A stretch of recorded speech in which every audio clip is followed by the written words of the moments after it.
What's your favorite thing to put on your sandwich? I like to put peanut butter and jelly on my sandwich. Today we're going to do a hand rhyme about making a sandwich. You ready? Let's do it.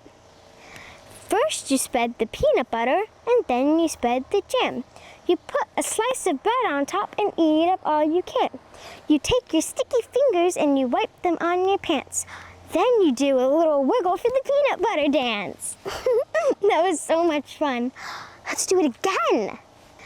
First you spread the peanut butter and then you spread the jam. You put a slice of bread on top and eat up all you can. You take your sticky fingers and you wipe them on your pants. Then you do a little wiggle for the peanut butter dance. Bye friends, see you next time.